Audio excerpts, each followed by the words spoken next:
Welcome to the Underground, the Steel City Underground, the black and gold standard for Pittsburgh Steelers coverage.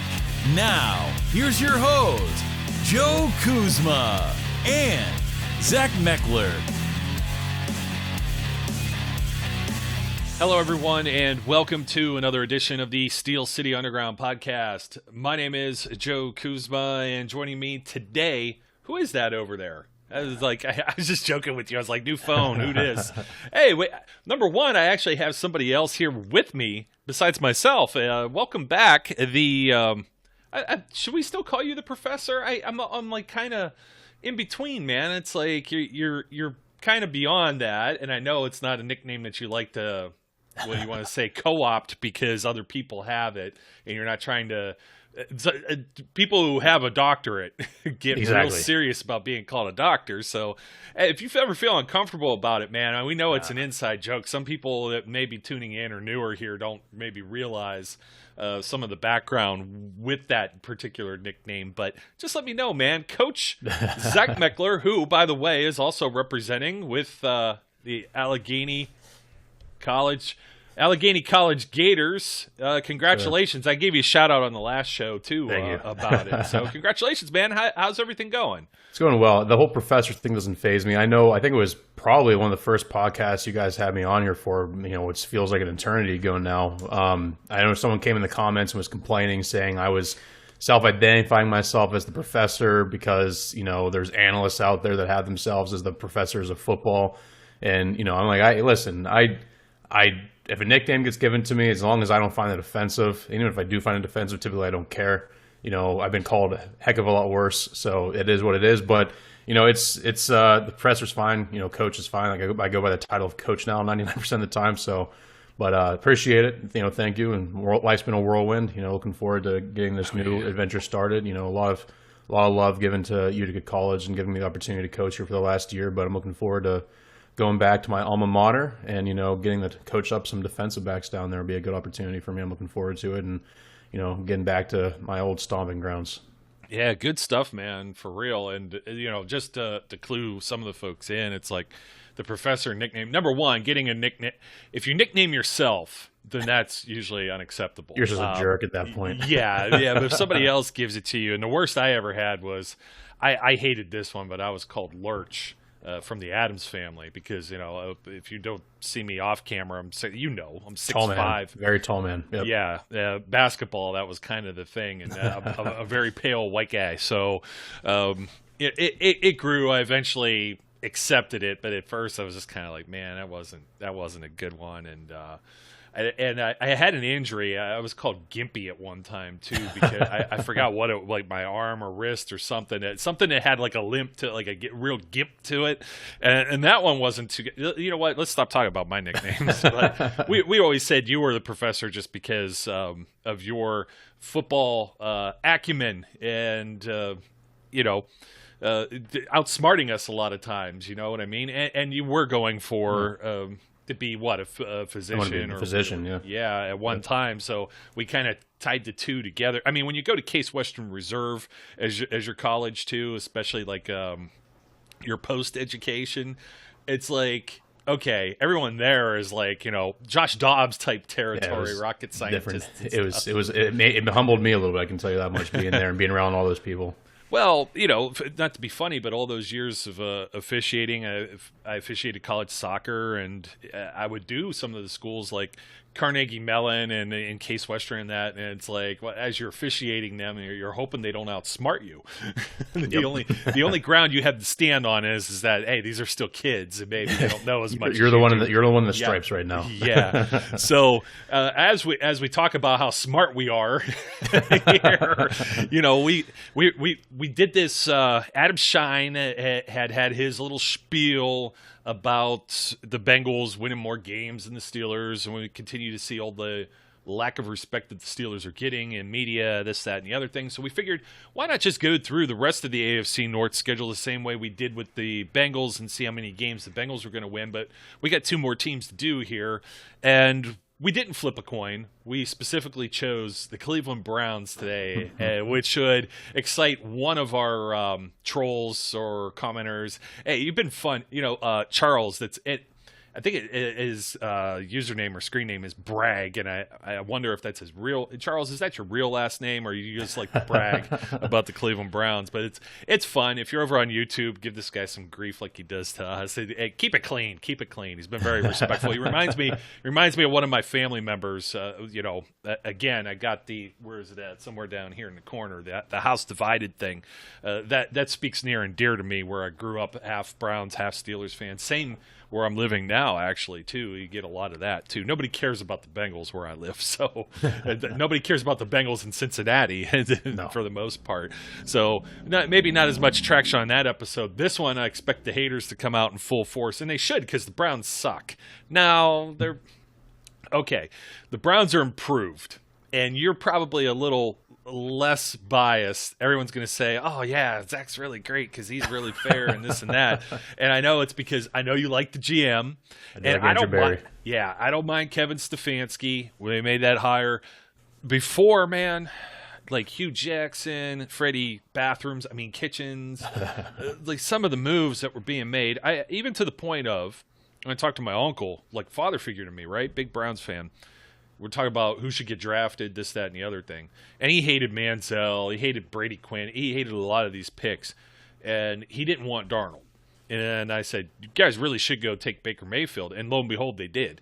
And, do I still think Baker Mayfield is, God's gift to football? Not necessarily. It's tough sledding for all of these quarterbacks who've been drafted. There's just so much pressure and so much expectations. And we'll see.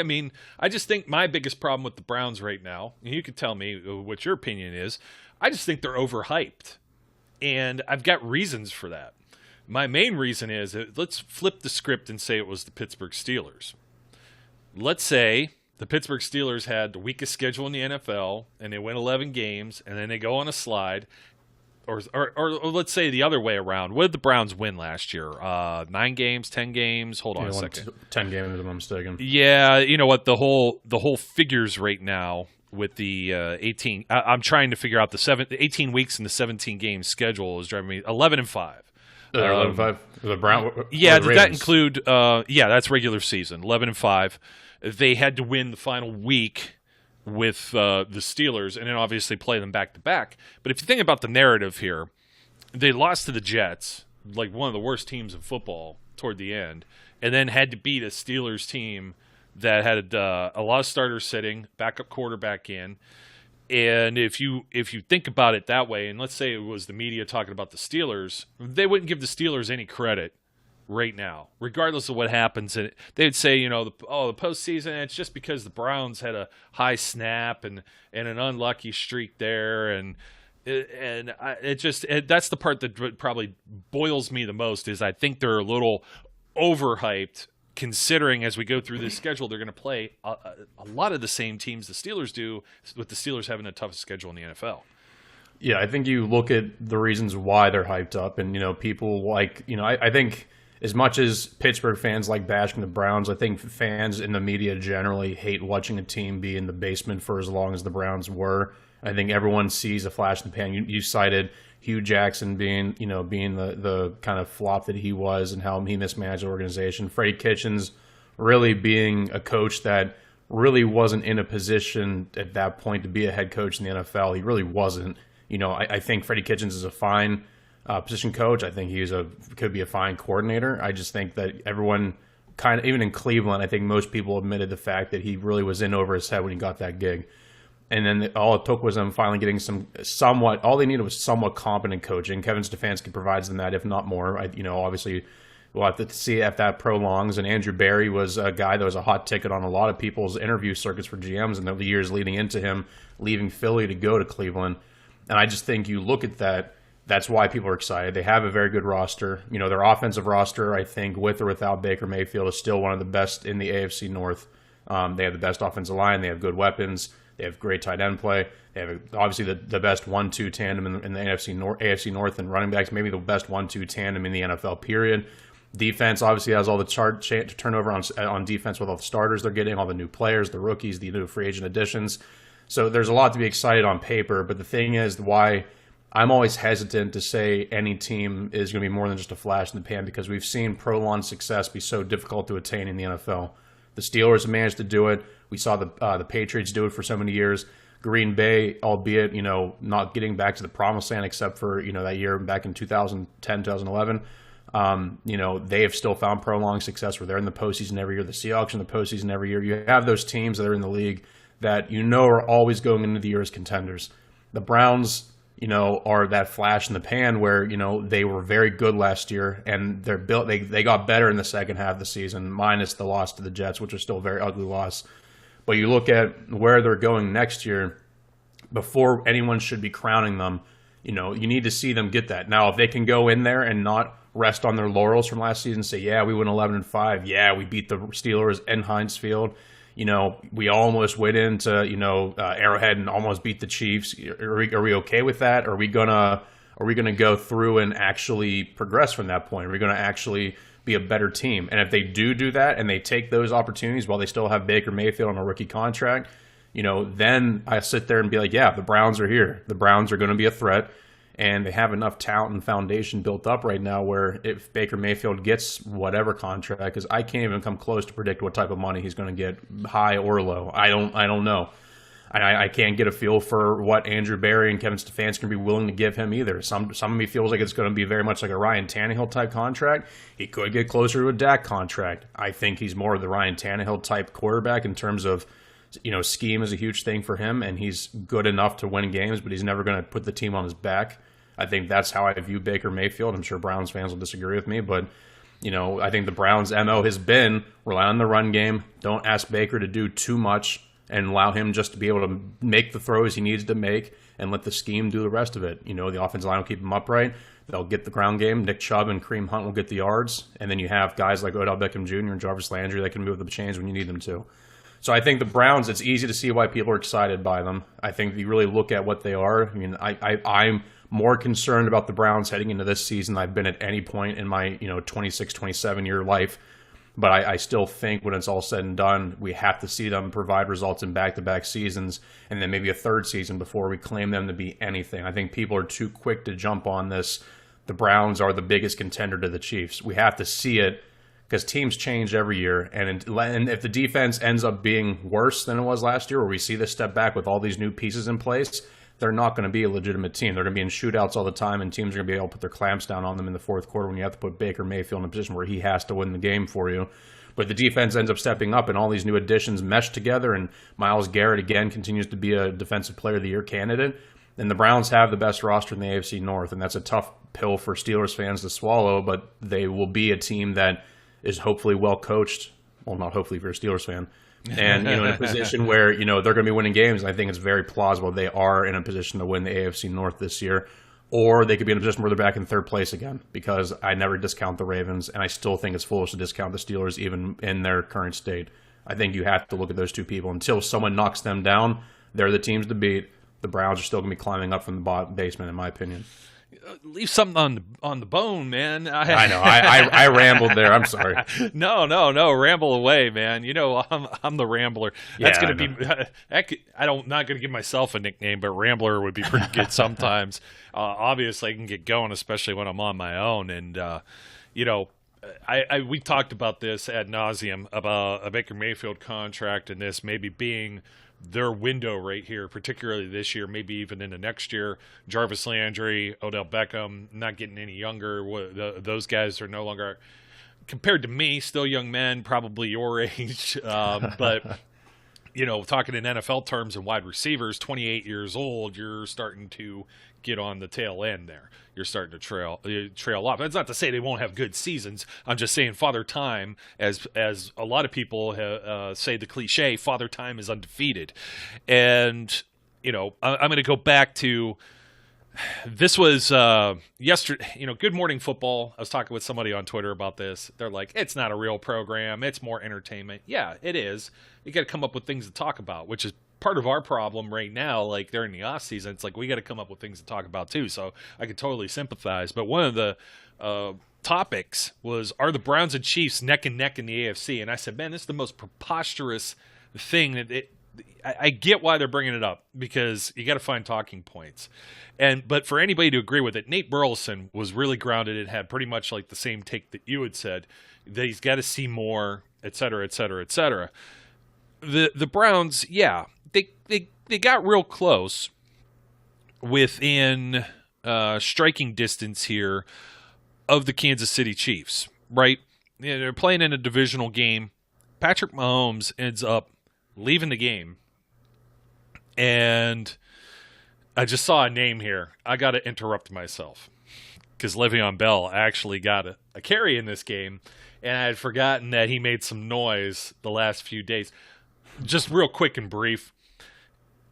If you're a GM, Zach, and you see a guy that you might want to take a flyer on, nobody has yet. He wanted to get paid.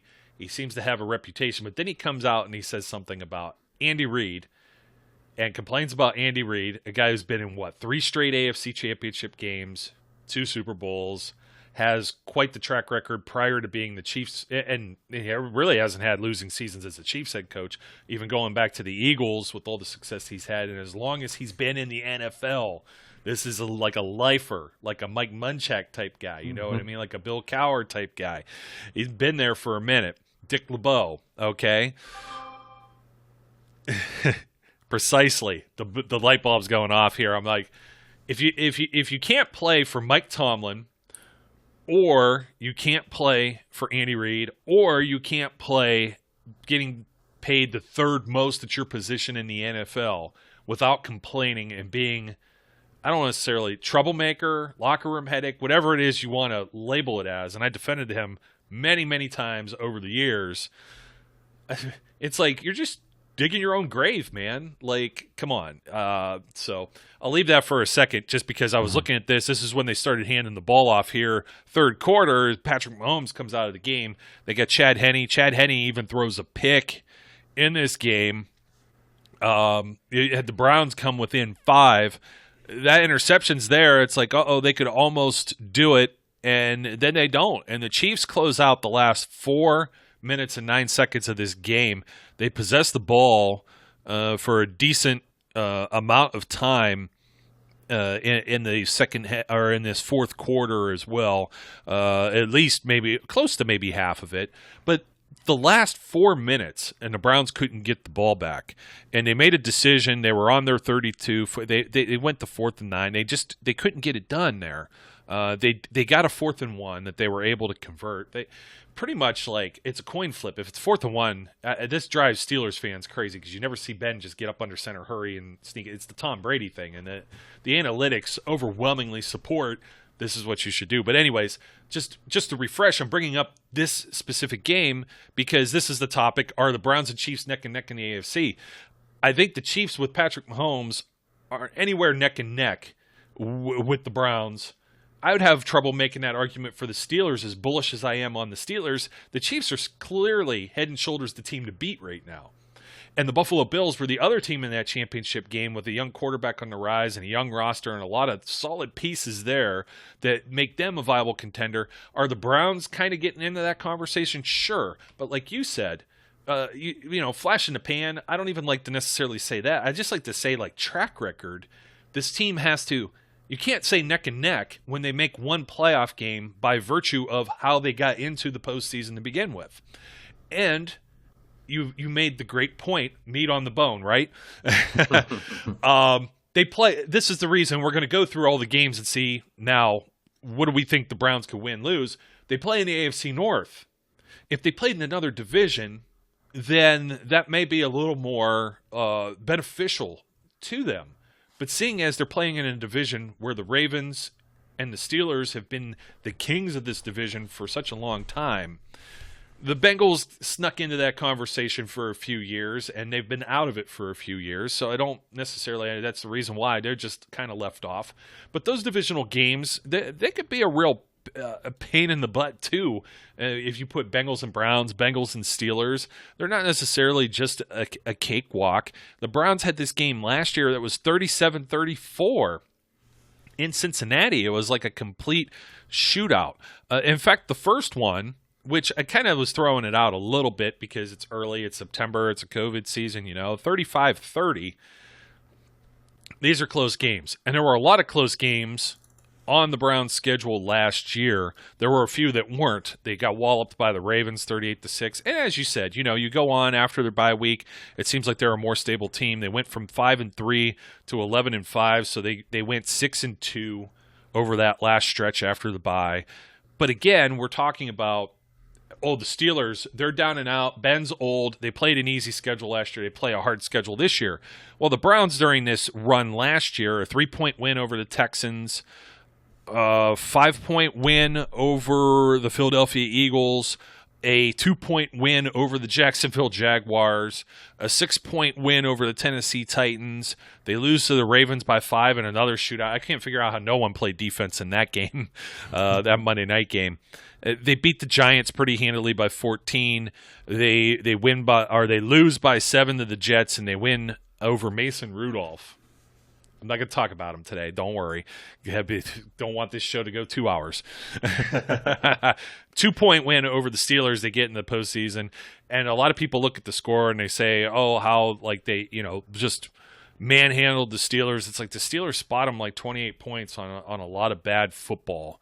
And then, the Browns score 7 points in just 2 quarters, the second and the third quarter. And then the fourth quarter was kind of even. They don't shoot themselves in the foot. I think this is a completely different game. So, without further ado, I don't want to say things about Terrell Edmonds. That's for another day. I'm going to pull this up. I hate when I still have social media sitting up because because he doesn't have the 5th-year contract. That means he's a complete bum, right? My eyes rolling into the back of my skull. Yep. So we still have the Steelers stuff here. We'll compare it with the Steelers schedule. We still have those up just for a refresher here. I guess we got to be consistent and say where the Bengals lost to the Browns, we would give those wins to the Browns here. But we had the Bengals at 6 wins, 10 losses, and we had the Steelers at 10-6 with a couple coin flips and a little bit of iffiness here. So week 1. Here's the doozy. We'll find out if they're neck and neck for sure. September football can be preseason football still, so this could slide. But this is the Kansas City Chiefs in Kansas City for a 4:25 game. This is probably one of the big ones this is the Tony Romo and Jim Nantz game on CBS. That's a tall order, I think. And I think Andy Reid teams probably more polished and ready to play football. September football than Mike Tomlin or Pete Carroll teams. Yep. So I'll never bet against Andy Reid week 1 of a season ever. Yeah. So we could give him an L on that one. Yeah. Yes. Okay. No further discussion on that. No question. Yep. They have a 2-game homestand, so they get to a routine here. They do have more primetime games too. The Browns for years have played Sundays at 1:00. So now they got to do a little more traveling, a little bit of a change to their routine. So we're going to see how that works too. Houston Texans, 1:00, week 2. Oh, by the way, the Steelers play the Bills. We gave them an L there. So we gave them a loss on the road at Buffalo, trying to be fair. They play the Raiders at home, and they have a 2-game stand too with the Raiders and Bengals. We both gave W's. So back to the Browns. We got the Houston Texans and the Chicago Bears. And that could be real interesting. We don't know who's going to play quarterback for the Texans. I don't actually think it matters, does it? I don't think it matters. I think their roster is weak overall, and I think regardless what the defense looks like for the Browns, I think Myles Garrett feasts on whatever offensive linemen are trying to block him there, and the Texans aren't going to.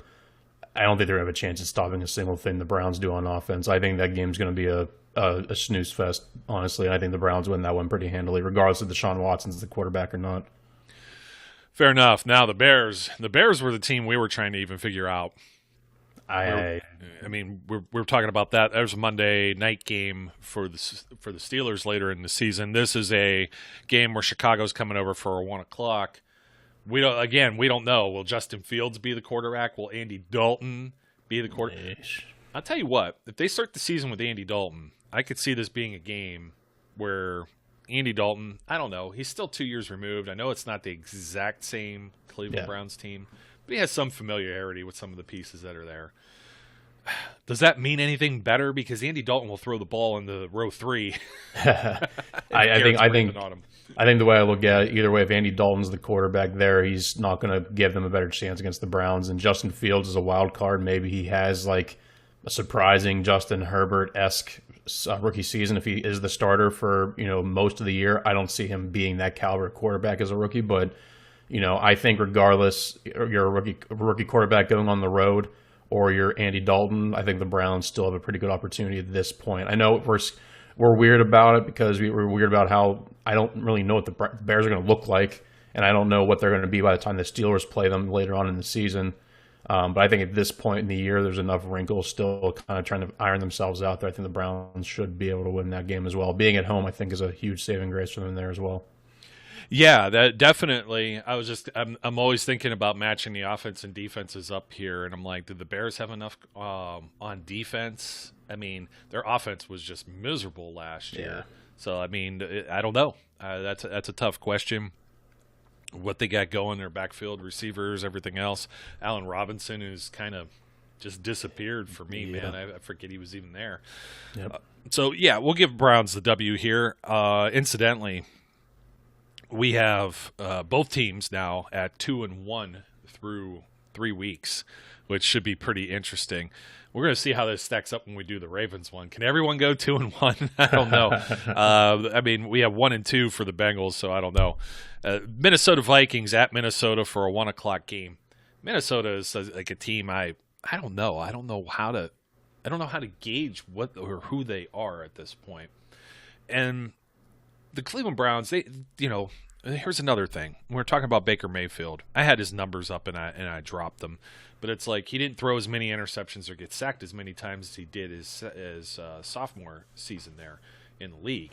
So can he perform a little bit better? Will he perform a little bit better this season? Will he continue the same streak of not turning the ball over? I don't know what the Vikings have here, man. You talk about a bipolar team that goes either way sometimes. And I would hate to just keep handing wins over to the Cleveland Browns here, but I kind of have the Browns with the edge here, at least on paper, this early in the year that we're talking about it. I think it's also a Kevin Stefanski, not revenge game. He willingly left to go be the head coach of the Browns, but I think he'll want to prove that he made the right choice, and I think we've seen already he probably made the right choice. And I know we gave the Vikings, we'll talk about a loss. Or we gave the Steelers a loss to the Vikings, but it has more to do with the situation of the time frame, less against the actual team. Yeah. Thursday night football following a Ravens game. Yeah, on the road following a Ravens game. I think that's not the same thing here. I think the Browns, I think they have an opportunity to be 3-1 here just because of the Vikings are a very weird identity team, which Kirk Cousins is going to show up, and then I think, like I said, Kevin Stefanski going up against his old team wants to prove he made the right choice and has the better players. They no longer have Stephon Diggs up there in Minnesota. They still have, Justin Jefferson, who doesn't get nearly enough talk about as a ascending receiver in the league, even though he had a historic rookie season. If he has a great sophomore year, maybe this game gets a little bit more interesting depending on who's matched up against him. And if Kirk Cousins is on and Dalvin Cook is on, then maybe this game goes a different direction. But we've seen the Vikings also be off with all those guys as well. So my gut just tells me the Browns still find a way to win this one on the road and go 3-1. Yeah, and now it's like, okay, are we Oprah? Are we certain that are we going towards now? They're 3-1. They're on the road at the Chargers. Oprah says, "Here's a win. Here's a win. Here's a win." I think this could be a loss. Yeah, I think West Coast travel. Justin Herbert. We'll see how everything goes for the Chargers. It's weird because I always think the team has talent, but for whatever reason, it doesn't necessarily translate into victories on the field. But this one, going out of town, that's where I see it. Yep, you're feeling the same way. Another 3-game homestand here, which means they're going to get some road games, and they got some tough ones here.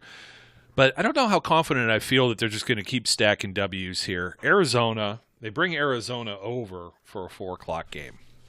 That's tricky.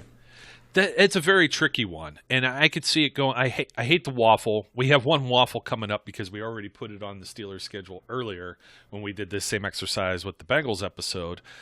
I could see them giving up one of these two games here. And they could win all. They could win all three at home, being with the Cardinals, Thursday Night Football with the Broncos, and then we have the coin flip, as we said before. They're going to play on Halloween in Cleveland against the Steelers, and we said, okay, they're at home. We had the Steelers going even split in the AFC North. Do I think that they're capable of winning all three games in a row here? What I don't think is going to be possible is they win three, they win that fourth in LA and rip off another three and end up winning like 7 in a row, potentially 8 in a row going to Cincinnati. I don't see that happening. Realistically, that's very difficult to do in football. They play close to the vest like last year. I mean, it's the same thing like the Steelers played a lot of games close to the vest. Even with the Titans, they had a good first half, terrible second half. I think Arizona's a worse matchup than maybe the Denver Broncos on Thursday Night Football. I would say they maybe drop 2 in a row and then they come back around and beat the Broncos, because the Thursday night just never really benefits the away team. And again, with Denver Broncos, I think the Denver Broncos have talent there, but is it Teddy Bridgewater or is it Drew Lock? Don't know. No, I agree. I think they could drop again against Arizona. I think we've seen Arizona be on. Kyler Murray gets going, DeAndre Hopkins gets going. They've added some good defensive pieces. That defense is a very good defense right now in the NFC West and in the NFL in general. And, we've seen them just kind of build that offense up. Now, I still don't know who Cliff Kingsbury is as a coach. He still hasn't taken that step of being a guy that gets his team to be at that point where we're talking about them in postseason play. But they still have talent, and I think, it's going to be tough. And I don't see them just ripping off 3 wins in a row here. So I really think they drop one of them. I think if I had to pick one, it's probably going to be Arizona. I think Denver's a much better matchup for them. And I'm not buying in anything Denver's doing. I think they're looking at another top 10 pick next year, regardless of if it's Drew Lock or Teddy Bridgewater. I think they have a lot of stuff that they're still trying to figure out there on both sides. I was kind of surprised with them going Patrick Surtain in the first round. I know they were looking for DB help, but they have spots I'm still surprised about them, working on. And I just until they get the quarterback situation figured out there, I like Teddy Bridgewater. I don't think he's the answer. And I think them not getting a quarterback one of the top quarterbacks in this year's class isn't going to hurt them. I don't think it would have made a difference this season, but I think it's going to set them up in the long haul, being, looking at another top 10 pick and then maybe trying to climb themselves out in 2022. But I think if I had to guess, Browns lose to the Cardinals, beat the Broncos in that capacity. And that bring them to what then? 5 and. Yeah, we're bringing them back down to earth here. So we have 4 wins, 4 and 3 at this point. And I know somebody's going to be balking and whatever, but with me for the Cardinals, man, you talk about this roster. Here's a team that didn't really lose a whole lot in his game. They picked up Rodney Hudson. They needed a center. They ended up getting him via trade with the Raiders. The wide receivers are just, I don't know what AJ Green's still got going here, but just DeAndre Hopkins, Christian Kirk, some of these guys that are there. Kyler Murray, Chase Edmonds, James Conner moved over there. The defense is just absolutely just stacked. They added J.J. Watt with Chandler Jones is there, Isaiah Simmons. They drafted Zaven Collins, Marcus Golden, Malcolm Butler, Budda Baker. I mean, where do you Byron Murphy? They're Robert Alford. They just anywhere along this whole. They have a real potential to be a disruptor too. And their record at this point may not indicate it. I'd have to see what their schedule is and do the comparison. But they play in a very difficult division with a lot of stacked teams. So very similarly, I think that's where it can surprise. And I just don't think the Steelers, but the Browns. Steelers may even have trouble matching up with those weapons. I think they have the ability to stop the run. And if the Browns can't run on that team, Denver Broncos didn't demonstrate a real willingness to stop the run. I think Patrick Surtain was a good pick for them. Oh, he's a phenomenal player. I have no problem with the player. I think Elway and, they just hired a football operations guy or whoever. It's probably, I don't know if he's just the puppet for Elway and Elway's still pulling the strings, take a little heat off of him. General manager, whatever be the case that they hired somebody. I can't remember what his official title is. But I think corner was more important because they're like, okay, let's see if Drew Lock can still be somebody. He's had a lot of little nagging injuries and hasn't really gotten a chance to get a foothold on anything yet. And then Teddy Bridgewater, let's see if he's got something here that can offer a team. They're still throwing darts, and they're a prime example still of like why you just can't say, hey, draft the next guy for Ben Roethlisberger. They've burned through Paxton Lynch. They've burned through Case Keenum there too. I know they had Trevor Siemian. For a brief minute, Trevor Siemian was there. Yeah, because Keenum had some success in Minnesota, and then it was like, well, maybe this could be the guy. Joe Flacco, former Super Bowl MVP, as much as we make fun of him. They draft another guy with Drew Lock. Hey, not the first round. Get him in the second. Much better value there, right? And, yeah, it's just one of those things. We had a coin flip on this game on Halloween just simply because it's in Cleveland. The Steelers are coming off a bye, and the Browns are coming off a mini-bye. They're playing on a Thursday night game, so they'll get some rest too. Not as much as rest as the Steelers, but we know when the Steelers come off a bye, it could be ugly. And a game in Cleveland will probably be ugly. So this one, we have it as a coin flip, probably leaning towards the Browns if we had to. So we'll boomerang back to that. I think it's the only one we're going to cop out here and kind of do a pass on. When we did this with the Bengals, this one was at Cincinnati. This is the Browns playing at Cincinnati after playing the Steelers, after a mini-bye, after being on a high. But we did give them the win on the Bengals schedule. But I still feel that this is one that could be kind of wishy-washy as well. It could be wishy-washy, but I think if Joe Burrow is still healthy. I think even last year with and without Joe Burrow, the Bengals were still a tough out for the Browns. They always play each other tough, regardless of who's good and who's bad. And I think if Joe Burrow is healthy, the Bengals are playing the Jets the week before.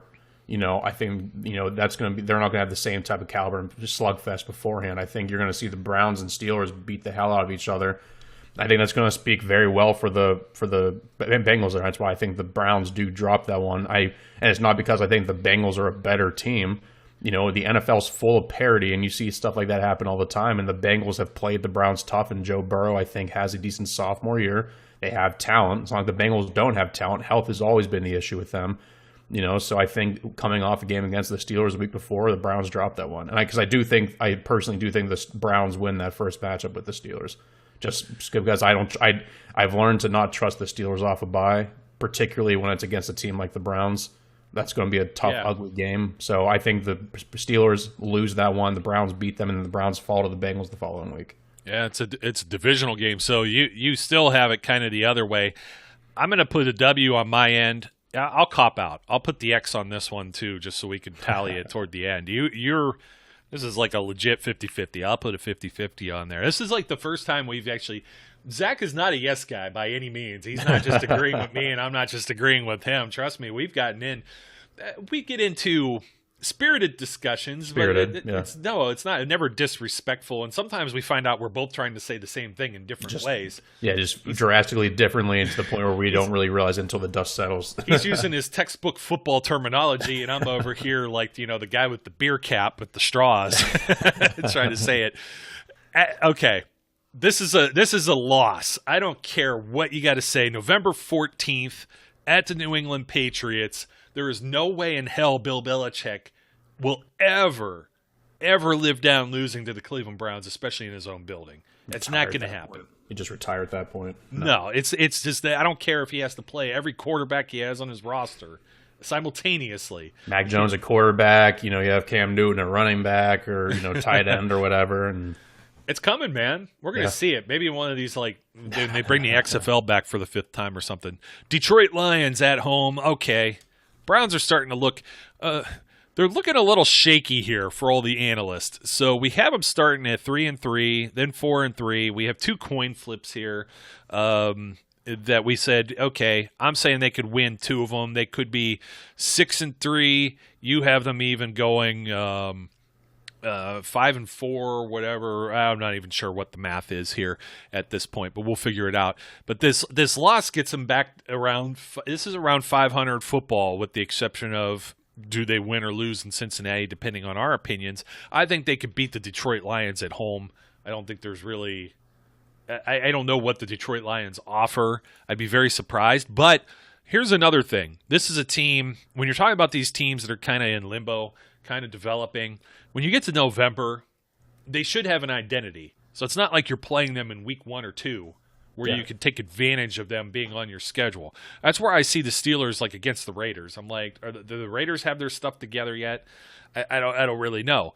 The Lions could get it together and could very well start to turn things around like the Browns. I don't anticipate that, and I don't trust Jared Goff either. It's the following week. This is an interesting 3 weeks on the Browns' schedule. They play at the Baltimore Ravens Sunday Night Football. So once again, I'm flipping over into the loss column there on the road. They can do it, and they have done it. Then there's a bye week, and then they host the Baltimore Ravens at home. I could see them splitting. I could see that one being a win for them, yeah. I could see them split. It may not go down exactly as we say, but I could see the split with the Ravens.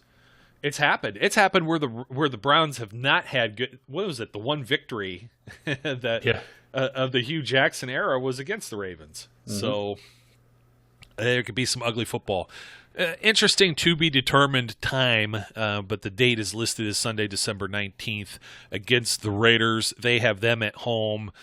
I don't know why it's a to be determined. That seems weird to me. That should be a 4 o'clock, 4-ish start for them. Taking the Browns either way. I don't think that matters. And that's completely fair. Yeah.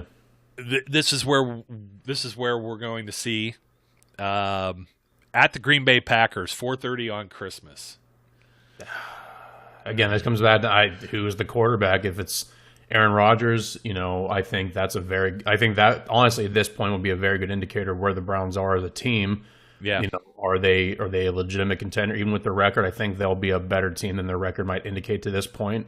But if Jordan Love's the quarterback, what's that mean? They're playing at home on Christmas. It'll be a broadcasted game.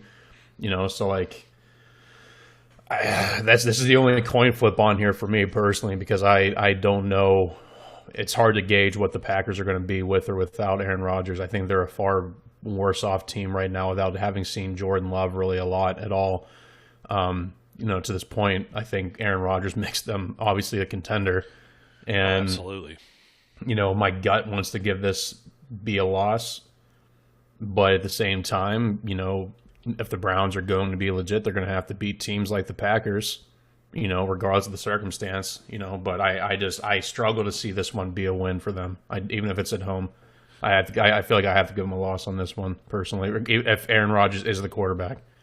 And now, I'm projecting it as him being the quarterback. Yeah, I would project as well at Lambeau. I am still going to go with their coaching staff, their defense, and they've been able to run the ball with Aaron Jones. You still have Devontae Adams and some other pieces. It's still, I think, a lot to potentially overcome. You're going to have a lot of question marks because at this point there could be injuries on either of these teams, and they're not who we think they are. Yep. This is just kind of like trying to see what could be projected either way. I think what's going to be kind of funny is do we have the Browns end up winning as many games as the Bengals here? Because it seems like I feel like I'm putting a lot of losses here. I think there could still be some tight games, but again, this is a difficult schedule, and it doesn't get any easier. They play Green Bay.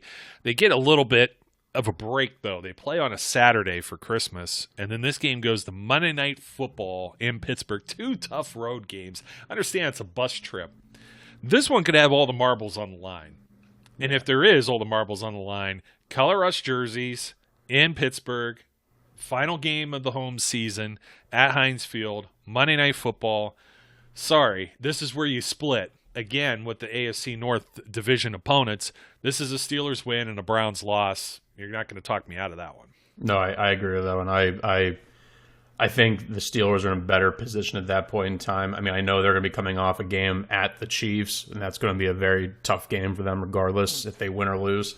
Obviously, I feel they were going to lose that one, but I think it's going to be a tough game. And I think having that Monday night, you get a little bit of a break coming off of that Chiefs game, which is good. We've seen Mike Tomlin do very well on Monday Night Football. I think a biggest indicator is going to be how healthy the Steelers at this point has been able to put away those skeletons that have been plaguing him with the media in terms of or those demons, I should say, they're playing with the media of, is he too old to go a full season? And is his arm still going to be playing at a high level at that point? My gut says yes, he'll be fine as long as he's healthy. And as long as he's healthy and as long as the Steelers' core is healthy, I think the Steelers come away with the win there. I do think they split.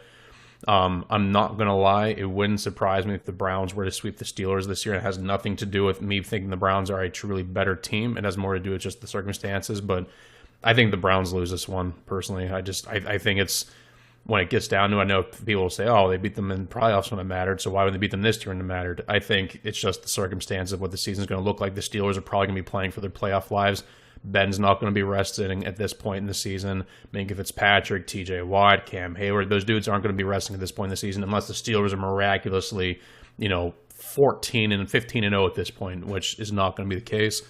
So I realistically think that it's a loss for the Browns. They're not going to be sitting everybody two division. No, it's not week 17 of this new season. Two division games, and right. that's the thing that a lot of people forget is no TJ Watt in that game also where Mason was starting, and it's just there's just a lot of stupid stuff that came along with that. No Juju in that game, no Pouncey, not that seemed to have mattered in a wild card game. So unless they go and shoot themselves in the foot monumentally like they did there, they could, both of these teams could sit. The Steelers play the Ravens in Baltimore. Both of those teams could be sitting players by this point. And by the way, just so you don't think that we're off our rocker here, we had the coin flip on those schedules. When I said 10-6 or whatever, we had one game where we felt either the Steelers or the Bengals could win or lose. So we didn't forget that it was the 17-game schedule now. We had 10-6 with a plus or minus 1. And a 6-10 with a plus or minus 1. So we had the Bengals at 7-10 or 6-11, and we had the Steelers at 11-6 or 10-7. 10 wins for the Steelers, looking a little tough to get there. We thought when we did this exercise before with the Bengals, the Cleveland Browns get to play them in Cleveland, final game there. It should be a victory, you would think, for the Browns, especially if there's anything on the line. If they're playing for playoffs again. I think the interesting thing here, though, is, Zach, when we tally all of this now, as we're saying, the Steelers, 10 or 11 win team, we have the Browns as an 8, 9, or 10 win team here. We don't have them at 11. 7 to 9 losses here. So we have them anywhere from a scale of 10-7 to 8-9.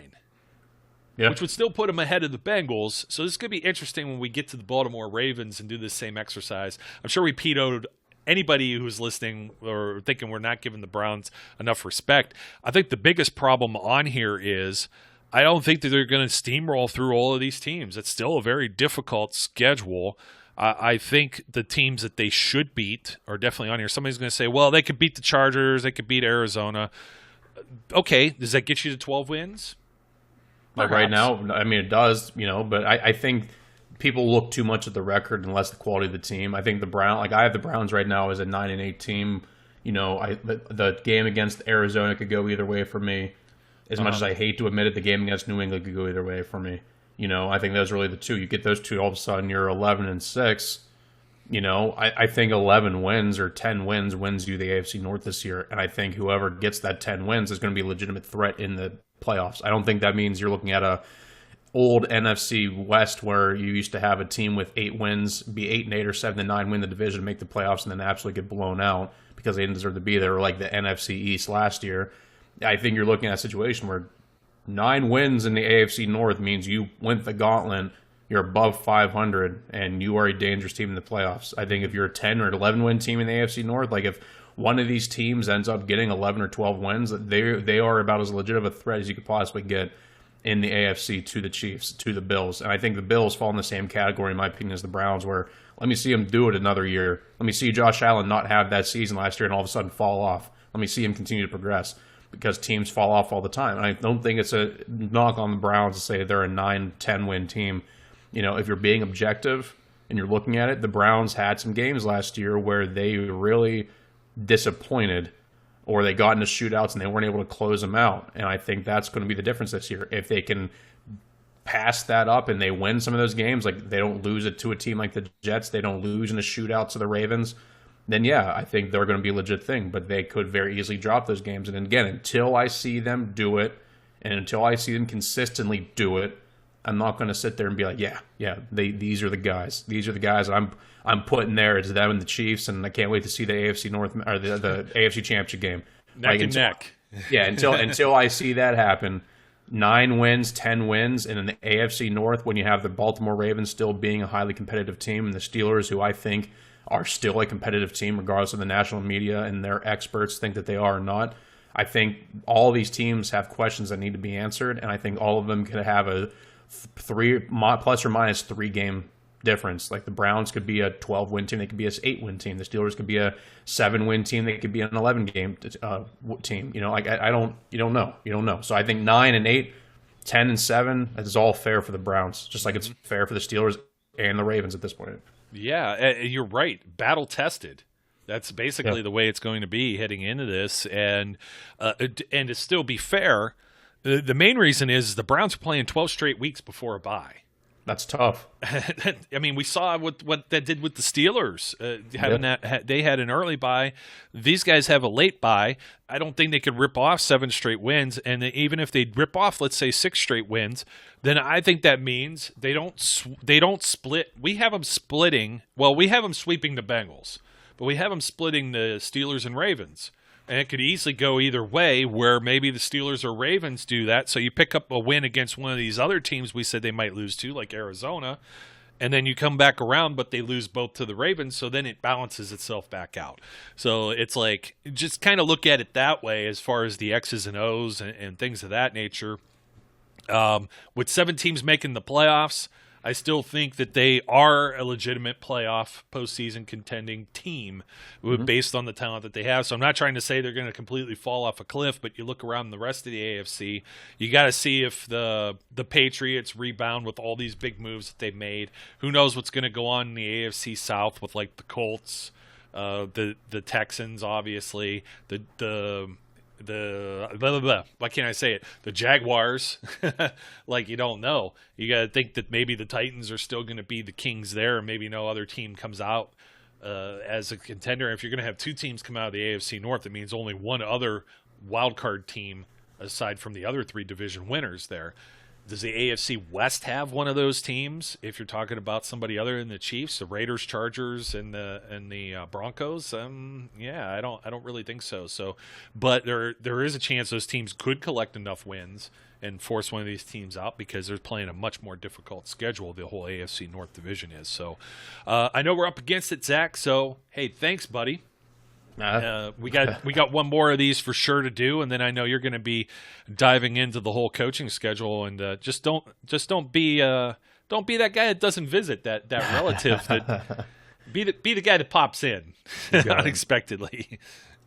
You got it. Well, I'm not. You can't get rid of me. Believe me, they can't get rid of me that easily. There's enough things that still need to be said and rambled on about. So. I would joke and say that I've tried, but obviously I hadn't. And I was like, man, and you're like, nope, you can't get rid of me. Brian said the same. Brian has said the same thing. I'm trying to get you 2 together so I get a little bit of a break here too. It's I do feel sometimes our listeners, and I know I appreciate the warm and the polite and the positive comments, and some of the internet's just filled with too much negativity that I care to read and look at all day long. But I do appreciate it. But every now and then it's like, man, you got to hear somebody else other than me say some of these things too. It's like, it's not just the Joe show too sometimes. So, appreciate you, my friend, professor. And we'll do it again. Hopefully we do another one of these next week. And we'll do the Ravens. And we'll get their fan base riled up because people will see it in their search results. It'll be there. And then we'll get a lot of hate mail that's in there. So, keep it clean for the 2%ers that are still there. We may have gotten up to 3 or 4 on the last show, so we appreciate you hanging around here. The one thing that we failed to mention on this program is don't forget about the Chase Claypool football camp, chaseclaypoolcamp.com. There is the discount code for 10% off if you use Steel City. That's on July 21st. over in the Pittsburgh area. Open to boys and girls grades 1 through 8. It's 9 to 2 o'clock, and it's not just one of these camps where you have just a name to it, like Chase Claypool. There's also going to be some other coaches there, and they've made a great effort to make sure that there's a 10-to-1 maximum camper to coach ratio. This might warm your cockles, huh? Something like this, these 100%. Little youth football camps. You ever get to go to one of these when you were younger with like some name? I didn't, surprisingly. I didn't do a lot of football camps when I was younger, but I know I had a lot of friends that did a lot of the Steelers things whenever they were happening around the city. So I never got the chance to. Jealous. Yeah. My parents didn't. I was never involved in any type of club sports or anything. I was always rec and park leagues, whatever it might be. I never got an opportunity to do one of these, so this would be kind of cool. You can hang around. Your kid gets to run around the field, or kids. You bring them all and have them hang out. ChaseClaypoolCamp.com. Don't forget the promo code Steel City, and I think that'll do it for us, my friend. I feel bad that I mentioned that at the tail end. At least the 2%ers got to hear that plug. I'll make sure I plug it earlier because I know some people get mad about the banter or the obvious promos. We're a media partner, sponsor, et cetera, with the Chase Claypool Camp. So it's part of our obligations here, and sometimes we get scatterbrained. Le'Veon Bell was the spot where I was going to mention it, and that clown just completely derailed me. Hijacked it. Yes, don't forget to like, comment, and subscribe. And until next time, his name's Zach, my name's Joe. We encourage everyone out there to be safe, be good, and we'll catch you later. We would like to thank you for listening and remind our listeners to follow us on social media and our website, www.steelcityunderground.com.